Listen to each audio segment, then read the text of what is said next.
केजरीवाल जी जो जवाब देना है वो बात का मैटर, लेकिन आप क्या कर रहे हो? अभी आदर्श नगर में 2 बजरंग दल के कार्यकर्ता मारे गए थे। क्या कर रहा है ये संगठन? आखिर में वो मरा किस लिए? ना तो तुम्हारे संगठन से जुड़ा होता, ना तो वो धर्म की ज्ञान करता, ना वो जय श्री राम बोलता, तो वो ना ही मारा जाता। क्योंकि और भी जितने सेकुलर जिंदा हैं जो पैदा होके अपने केवल इंजीनियर और डॉक्टर बनने का ख्वाब देख रहे हैं, आज वो भी वो काम कर सकता था। आखिर में वो नौकरी तो जॉब तो कर ही रहा था कहीं ना कहीं, लेकिन जय श्री राम बोलने से आपने तो बोल दिया कि भैया चंदा इकट्ठा करो, लेकिन उसकी जिम्मेदारी कौन लेगा? उनके लिए लड़ेगा कौन? रोडों पे उतरेगा कौन? अब सबने एक ट्रेंड कर दिया कि उसको इंसाफ दो, उसको इंसाफ दो। इंसाफ तो आप जो पिछले 12-13 लोग मारे गए हैं वो भी कहीं ना कहीं संगठन से जुड़े थे, कहीं ना कहीं भारतीय जनता पार्टी से जुड़े थे। फिर भी पार्टी पल्ला झाड़ लेती है कि सरकार केजरीवाल जी तो अपना काम कर रही है, वो विपक्ष है, वो आपको कभी सपोर्ट नहीं करेंगे, वो हिंदुओं का सपोर्ट नहीं करते हैं, ये सब जानते हैं। लेकिन आप सपोर्ट करते हो तो आप खुल के क्यों नहीं आते हो? कहाँ गया मौलाना साद? आज तक पकड़ा गया? उसका तो नाम भूल गया होगा, दिल्ली पुलिस ने नाम भूल गई होगी उसका, क्योंकि वो ऐसा कोई अपराधी भी था जो पूरे देश को संकट में डाला। तो कहीं ना कहीं ये दिल्ली पुलिस की जो कमी है, इसको अगर इनको सुधार में लाना चाहिए तो 1-2 का एनकाउंटर करो। आप 1-2 को मारो। 12-13 मारे हैं ना हिंदुओं को, केवल 12 लोग जो गए थे मारने चाकू लेके, हथियार लेके, उनमें से 1 को मारोगे तो अपने आप 11 शांत बैठ जाएंगे। 2-2 साल की सजा है उनको, कितने की सजा होगी? तो क्या लगता है यूपी पुलिस से सीख लेनी चाहिए दिल्ली पुलिस को? यूपी पुलिस से सीख नहीं लेनी चाहिए, योगी जी के डिसीजन से सीख लेना चाहिए। क्योंकि पुलिस वही योगी सरकार में है और वही अखिलेश सरकार में भी था, और वही जो राम भक्त को गोलियां से छलनी करवाया गया था अयोध्या में, वही पुलिस था। पुलिस चेंज नहीं होता है, सरकार का रवैया चेंज होता है। मेरे अंडर में जो चीज है, मेरे अंडर में पुलिस प्रशासन है, तो उस पुलिस प्रशासन की जिम्मेदारी मुझे अगर निभाना है तो मुझे एक्शन में लाना होगा।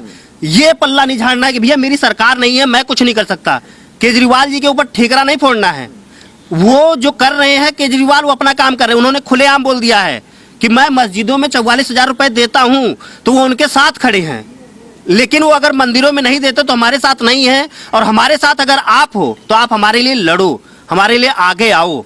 मुस्लिम तो हमारे भारत में, हिंदुस्तान में इतना डरा हुआ है कि 9 राज्यों से हिंदू खत्म हो चुका है। वहां पे एक सर्वे के अनुसार 9 राज्यों में हिंदू वहां पे अल्पसंख्यक है, फिर भी वहां पे मुस्लिम को अल्पसंख्यक बता के जितनी अल्पसंख्यक वाली सेवाएं हैं वो उनको दी जाती हैं। इन्होंने अपना एक मैनिफेस्टो कर दिया कि भैया हम लाएंगे, कानून लाएंगे जनसंख्या नियंत्रण का। कब? आप वो कानून कब लाओगे? जब हमारी संख्या 100 करोड़ से 10 करोड़ हो जाएगी और वो 10 करोड़ से 130 करोड़ हो जाएंगे, तब लाओगे। किस चीज का इंतजार कर रहे हैं? लगातार कभी कोई भी न्यूज में देख लीजिए, कहीं ना कहीं हमेशा या तो बजरंग दल के मारे जाते हैं, बीएचपी के मारा जाता है, भारतीय जनता पार्टी का कार्यकर्ता मारा जाता है, फिर भी किसी की आंखें खुलने को तैयार नहीं है। एक चोर मर गया तो उसके लिए मुख्यमंत्री साहब के पास इतना टाइम था कि उसके घर गए, उसके घर जाने के बाद 1 करोड़ रुपए तक देने को तैयार हो गई है। क्योंकि वो किस लिए था? एक विशेष समुदाय से था।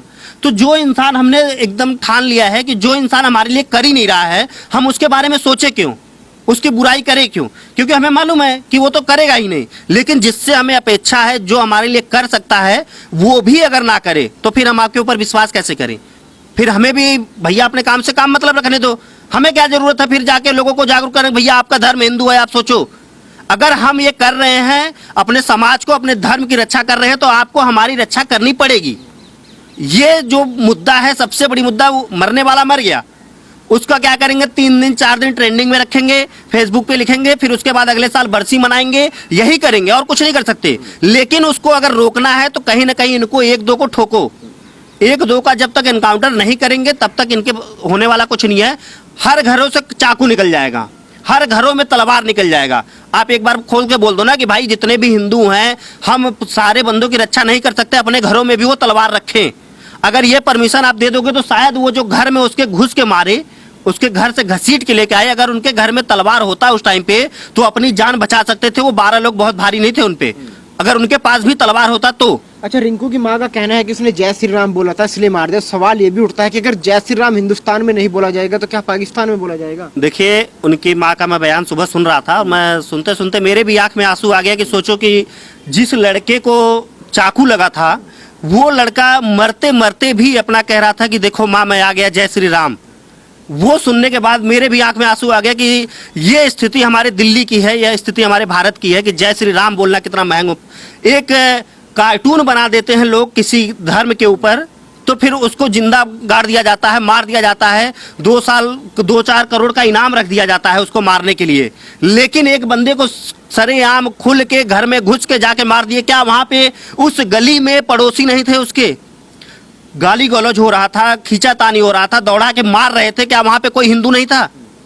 कमी उन सबकी है, कमी एक की नहीं है, कमी उन सबकी है कि तुम लोग जब देख रहे हो कि तुम्हारे सामने 4 बंदे आके तलवार लेके मार रहे हैं, तो तुम वहां पे खड़े होकर तमाशा देख रहे हो, वीडियो बना रहे हो। आज अगर एक भी बंदा वहां पे हिम्मत दिखाया होता तो 1 से 2 जाते, 2 से 10 जाते, लेकिन नहीं, किसी को किसी चीज से मतलब नहीं है। लड़का मर गया तो मैं जा रहा हूं, अपना बैनर लेके जाऊंगा, मैं बजरंग दल का बैनर लेके जाऊंगा, मैं विश्व हिंदू परिषद का बैनर लेके जाऊंगा, बस सब के सब अपना फोटो खिंचवाएंगे, सोशल मीडिया पे लाइव आ जाएंगे कि हमने सांत्वना दे दी है, और उसके बाद फिर 6 महीने बाद कहीं ना कहीं एक कार्यकर्ता और मारा जाएगा।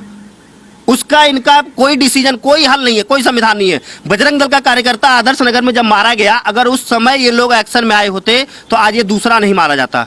लेकिन ये अभी भी एक्शन में आएंगे नहीं। कुछ कमियां केजरीवाल की निकालेंगे क्योंकि वो विपक्ष में है, कुछ कमियां पुलिस की देंगे क्योंकि वो पुलिस की गलती है वहां पे कि एक्शन क्यों नहीं ले रही है। पुलिस कह रही है कि भैया आज बर्थडे में गए थे, जो उस बर्थडे में लड़ाई झगड़ा हुआ उसमें धर्म का कोई मामला नहीं है। अगर उस बर्थडे में लड़ाई हुआ तो ऐसी कौन सी लड़ाई हो गई कि सीधा जान से मारने की नौबत आ गई? इसका मतलब कहीं ना कहीं आप पल्ला झाड़ रहे हो। आम आदमी पार्टी की विधायक चली जाती हैं वहां पे, 1.5 घंटे कमरे के अंदर बात करती हैं। जब ये मामला हाईलाइट होता है, जब ये मामला संज्ञान में ले लिया जाता है, काफी उछल जाता है, तो अब बंद कमरे में कौन से डिसीजन ले रही हो, कौन सी बात कर रही हो आप? इसका मतलब आप परिवार वालों को धमका रही हो वहां पे कि आपको इतने पैसे दे दिए जाएंगे। आपको आरोपी ने भेजा होगा ना, क्योंकि कहीं ना कहीं अगर जांच होगा तो जितने भी आरोपी हैं सारे आम आदमी पार्टी के ही निकलेंगे। मैं नहीं मानता हिंदू मुस्लिम भाई भाई, मैंने आज तक कभी नहीं माना। क्यों हिंदू मुस्लिम भाई भाई? किस लिए भाई? कभी तो एक बंदा भी को वैसे को बोल के दिखा दो, कि ट्वीट करके दिखा दे कि हाँ इसमें हिंदुओं के साथ गलत हुआ है, मैं मान लूं हिंदू मुस्लिम भाई भाई। इतने बड़े पद पे उपराष्ट्रपति हामिद अंसारी को रखा गया था, फिर भी लास्ट में जाते जाते उस बंदे ने बोल दिया कि यहाँ पे मुसलमान सुरक्षित नहीं है। तुम्हें मतलब इतना बड़ा पद दे दिया, तुम कई देशों के राजनयिक बन के चले गए, कई देशों में जाके अपना भारत के नाम से तुम गए, अपना परचम लड़ाए, झंडा लड़ाए, लेकिन लास्ट में तुमने हमें क्या दिया कि यहाँ पे मुस्लिम सुरक्षित नहीं है। तो जब तुम्हें यही लिखना तो इससे अच्छा तुम्हें कहीं चपरासी की नौकरी देके तुमसे वहीं झाड़ू मरवाया जाता, तब तो वो उसी लायक थे। तो हिंदू मुस्लिम भाई भाई नहीं है। ये जो सेकुलर बन बैठे हैं हमारे यहाँ पे, जो सेकुलर बन बैठे, मैं इनको 1000 बार बोला हूं कि या तो तुम अपना धर्म चेंज कर लो, मुस्लिम बन जाओ, मुस्लिम बन जाओ तुम, क्योंकि हमारे यहाँ पे हिंदू में कलंक हो। जो अपने धर्म की रक्षा नहीं कर सकता, जो पूजा पाठ नहीं कर सकता, जो रामायण गीता नहीं बता सकता। कितने लोगों को नहीं पता होगा कि दशरथ के बाप कौन है? कितने लोगों को पता नहीं होगा कि सीता की माँ का नाम क्या था? तो इनका, जिसको अपने धर्म से मतलब नहीं, केवल इंजीनियर डॉक्टर बनने के चल देते हैं कि मैं इंजीनियर बन जाऊंगा, डॉक्टर बन जाऊंगा, मैं काफी सेटल हो गया हूं, पढ़ा लिखा हूं, तो तुम्हारे जैसे पढ़े लिखे ना तलवे चाटेंगे कुछ दिन बाद उनके। अच्छा, उत्तर प्रदेश में अगर केडीपी मरती है तो जितनी भी विपक्षी पार्टी है सारी की सारी इकट्ठा होकर राजनीति करने पहुंच जाती है। लेकिन दिल्ली के अंदर इतनी बड़ी घटना हो गई, ना राहुल गांधी का मुंह खुला, ना अखिलेश का मुंह खुला, ना प्रियंका वाड्रा का मुंह खुला, ना सोनिया गांधी का मुंह खुला। देखिए, विपक्ष ने कभी भी हिंदुओं का साथ नहीं दिया है, लेकिन हिंदू ही जो गद्दार हैं, जो पैसों के लिए कुछ भी कर सकते हैं, अपना घर तक बेच सकते हैं, वो उनके लिए प्रचार भी करेंगे। वो बोलेंगे कि राम भक्त जो है दारू पी जाते हैं पैसों से, तो उसकी बात पे तालियां भी बजाएंगे। ऐसे हिंदू हो चुके हैं। खुलेआम अखिलेश यादव बोल देते हैं कि जो राम भक्त हैं चंदा ले सकते हैं राम मंदिर बनवाने के लिए, वो जाके पैसों से दारू पी लेते हैं। कांग्रेस वाले बोलते हैं, तो वहां पे उनके तालियां बजाने वाला कौन है? हिंदू ही है। और उस हिंदू का साथ न देने वाले जो हिंदू हैं, वो ये सोचते हैं कि ये पार्टी हमें बचा लेगी, तो ऐसा कुछ नहीं है। कई सारी पार्टियां थी पाकिस्तान में, आज की डेट में केवल मुस्लिम पार्टियां ही बची हैं। कई सारे लोग थे, कई सारे तमिलनाडु में, केरल में बहुत सारे लोग हैं, लेकिन जहां पे इनकी संख्या 50% से ज्यादा हो गई, वहां पे हमेशा मुस्लिम पार्टी ही जीतता है। ऐसा क्यों? अगर वो विकास देखते तो क्या दूसरा बंदा विकास नहीं करता? लेकिन उन्हें अपने जाति और धर्म के आधार पर वोट देना है। खुलेआम अमानुतुल्लाह खान रोड पे चढ़ के बोला था कि तुम मुझे वोट दो और मैं तुम्हारे साथ खड़ा रहूंगा। आज देखो कितना दंगा हुआ, कितने लोग मारे गए, कितनी दिल्ली में तबाही मची, लेकिन आज भी वो अपने बंदों के साथ खड़ा था और डंके की चोट पे जीता, क्योंकि मुस्लिम बाहुल्य क्षेत्र था। तो हिंदू मुस्लिम भाई भाई और ये जो तहजीब देने वाले, ज्ञान देने वाले बैठे हैं, नसरुद्दीन शाह को डर नहीं लगेगा, स्वरा भास्कर को डर नहीं लगेगा, क्योंकि ये लोग बहुत खुश हैं कि चलो कम से कम एक बजरंग दल का कार्यकर्ता और मारा गया, एक कट्टर हिंदू और मारा गया। और खुश क्यों नहीं होंगे? क्योंकि उनको मालूम है कि ये करने वाले क्या है। कुछ दिन लाइव हो जाएंगे, कुछ दिन जाके फोटो दिखा देंगे, कुछ दिन श्रद्धांजलि दे देंगे, इससे ज्यादा ये करेंगे क्या? पुलिस भी क्या करेगी? 11 लोग 12 लोग मारे गए हैं अभी तक और सबकी निर्मम हत्या। अंकित शर्मा को 400 बार चाकू मारा गया, राहुल को भी चाकू से मार दिया गया, गला काट दिया गया। ऐसा ही यहाँ पे हुआ और बंदा नहीं भी मरा था। सोचे कितने शर्म की बात है ये दिल्ली पुलिस के लिए, ये उस हॉस्पिटल के सभी कर्मचारियों के लिए कि वो बंदा नहीं मरा, ये फिर भी हॉस्पिटल में जाके उसके दोबारा मार के चले आए। उनकी कितनी बड़ी हिम्मत है, कितनी हिम्मत की दाग देनी चाहिए कि ऐसे बंदे ना तो स्टूडेंट हो सकते हैं, ऐसे बंदे ना तो किसी की सोच को काबू में रख सकते हैं।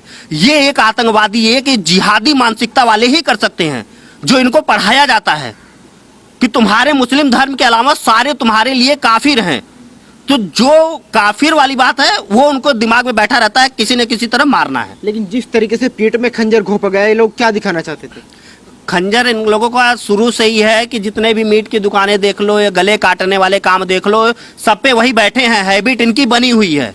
ये गला काटने में इनके आंखों में आंसू नहीं आते हैं कि वो भी एक जान है, उससे इनको कोई मतलब नहीं है। इसलिए अगर इनको जितने भी अच्छे मुसलमान हैं जो अपने आप को एपीजे अब्दुल कलाम की तरह मानते हैं या जो बहुत सोचते हैं कि हिंदू मुस्लिम भाई भाई है, उन लोगों को तो आगे आना चाहिए इस चीज पे। अभी तक एक भी ऐसे मुस्लिम व्यक्ति का ट्वीट दिखा दो या एक भी ऐसे मुस्लिम को दिखा दो जो आगे रोड पे उतरा हो कि नहीं, उसको भी इंसाफ दो। एक भी बंदा नहीं मिलेगा ऐसा, और ना तो आगे कभी मिलने वाला है। हम ही लोग मूर्ख हैं, हमारे कुछ गलतियां देखिए सबकी हैं, गलतियां संगठन की भी हैं कि हमारे उनके कार्यकर्ता खुलेआम मार दिए जाते हैं, लेकिन ये लोग केवल शांत होकर एकदम चुप मार बैठ के कहीं ना कहीं टीवी देखेंगे, 2 मिनट के लिए फेसबुक पे लाइव आके बोल देंगे कि हाँ ये गलत हुआ, संज्ञान में ले पुलिस। लेकिन उसके बाद ये भी भूल जाते हैं अब मरने वाले के घर परिवार क्या करेंगे। उनके लिए तो बेचारा उनका लड़का गया, जिंदगी भर के लिए गया, जिंदगी भर रोना है। तो उस परिवार को सांत्वना दे जाके अपना 3-5 करने के लिए फेसबुक या और ट्विटर पे जाने के लिए वहां पे कोई ना पहुंचे। जितने भी कोई भी नेता हो, अगर जाना है तो कुछ वहां पे सहायता करो, कुछ वहां पे सांत्वना दो और उसके बाद चले आओ। और सबसे बड़ी बात है कि दिल्ली पुलिस जब तक 1-2 को नहीं ठोकेगी, ये कार्यक्रम चलता रहेगा। जैसे बंगाल में चला था, उनकी संख्या ज्यादा है, घुसपैठिए ज्यादा है, वही हाल दिल्ली का सेम है। यहाँ पे जो हर महीने 44,000 रुपए देते हैं, ये किससे पूछ के देते हैं? एक भी संगठन, एक भी पार्टी या कोई भी इसके लिए रोड पे उतरा, सवाल उठाया सरकार के लिए? लेकिन केजरीवाल ट्वीट नहीं कर रहे, अरे उनका अपना मैटर है, वो नहीं कर रहे होंगे ट्वीट। लेकिन जब वो स्टार्टिंग से गलती की, आप आवाज उठाए होते तब तो वो गलती रुकती। आपने तो आवाज ही नहीं उठाया कभी। तो कहीं ना कहीं इसमें कमियां सबकी हैं और इन जो बंदे के पकड़े गए हैं इनको सीधा अगर कुछ देना है तो सजाए मौत दो, अगर आगे रोकना है तो